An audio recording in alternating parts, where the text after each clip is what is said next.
পলাশির যুদ্ধ এই নামটার সাথেই বাঙালির বুকের ভেতর আজও একটা চাপা দীর্ঘশ্বাস আটকে থাকে। কারণ পলাশি শুধু একটা যুদ্ধ নয়, এটা ছিল বিশ্বাসঘাতকতার কবরস্থান। এই ময়দানেই বিশ্বাসঘাতকতার শিকার হয়েছিল বাংলার শেষ স্বাধীন নবাব সিরাজউদ্দৌলা। শত্রু যদি বাইরে হতো, ইতিহাস হয়তো অন্যরকম হতো, কিন্তু সিরাজের বিরুদ্ধে ষড়যন্ত্র করেছিল তারই নিজের মানুষ, রক্তের সম্পর্ক, আশ্রিত ভাই, সেনাপতি, সবাই। ইতিহাস বলে পাপ যতই বড় হোক তার হিসাব ঠিকই কষা হয়। আর সিরাজউদ্দৌলার মর্মান্তিক পরিণতির থেকেও আরও ভয়াবহ পরিণতি নেমে এসেছিল এই ষড়যন্ত্রকারীদের জীবনে। নমস্কার বন্ধুরা, আমি প্রণব। আজকের এই ভিডিওতে আমরা জানবো পলাশির যুদ্ধে ষড়যন্ত্রকারীরা কারা ছিলেন, কেন তারা বিশ্বাসঘাতকতা করেছিল এবং শেষ পর্যন্ত তাদের জীবনে কি ভয়ঙ্কর শাস্তি নেমে এসেছিল। ভিডিওটি শেষ পর্যন্ত দেখবেন, ভালো লাগলে লাইক করবেন আর চ্যানেলে নতুন হলে সাবস্ক্রাইব করতে ভুলবেন না। বাংলার নবাব আলীবর্দী খান, তিনি ছিলেন এক শক্তিশালী শাসক। তার তিন কন্যা খসেরি বেগম, মুনিরা বেগম ও আমিনা বেগম।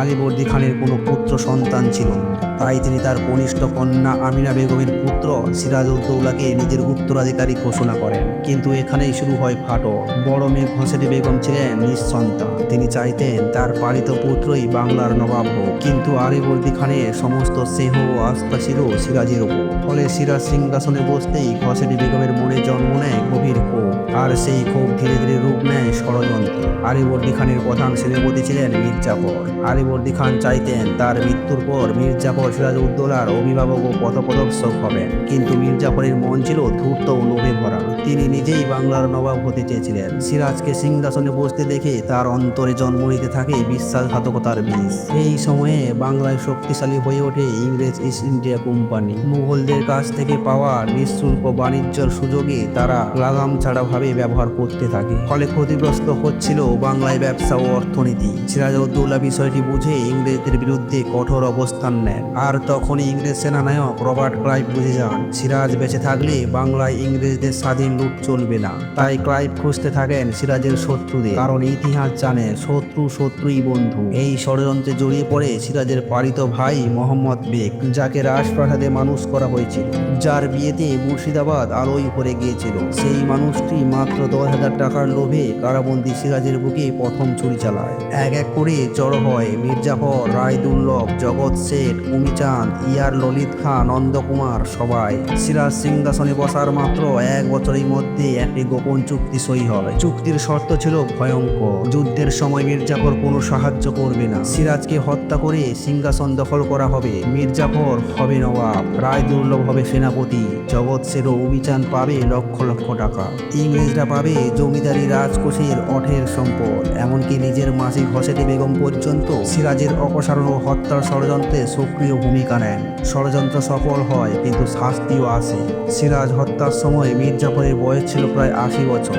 ইংরেজরা তাকে নবাব বানালেও সে ছিল কেবল ক্লাইভের পুতুল। ইতিহাসে সে পরিচিত হয় ক্লাইভের গাধা নামে। 4 বছর পর তাকে সরিয়ে তার জামাতো মীর কাসিমকে বসানো হয়, কিন্তু স্বাধীন চেতা মীর কাসিমকেও 2 বছরের মধ্যে সরিয়ে দেওয়া হয়। আবার মীর জাফর, তারপর আবার অপসারণ। শেষ পর্যন্ত ইংরেজরা সরাসরি বাংলায় ক্ষমতা দখল করে নেয়। মীর জাফরের শেষটা ছিল আরো ভয়াবহ।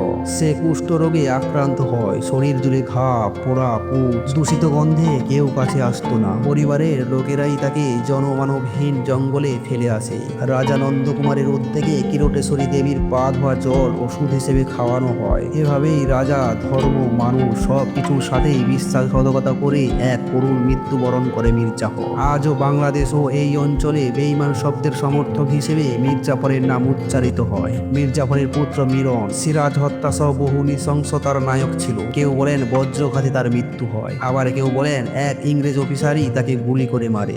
খসেরি বেগম, যিনি নিজের ভাগ্নের বিরুদ্ধে ষড়যন্ত্র করেছিলেন, শেষ পর্যন্ত মিরনের আদেশে বুড়িগঙ্গায় নৌকা ডুবিয়ে নিহত হন। আর মোহাম্মদ বেগ, যে মানুষটা 10,000 টাকার জন্য সিরাজকে হত্যা করেছিল, সে শেষ পর্যন্ত পাগল হয়ে রাস্তায় ঘুরে বেড়ায়। এইভাবে ইতিহাস দেখিয়ে দেয় বিশ্বাসঘাতকতা হয়তো সাময়িক লাভ দেয়, কিন্তু তার শাস্তি কেউ এড়োতে পারে না। পলাশির যুদ্ধ শুধু সিরাজের পরাজয় নয়, এটা বিশ্বাসঘাতকতার অভিশাপের ইতিহাস। বন্ধুরা, ইতিহাস শুধু জানার জন্য নয়, বোঝার জন্য।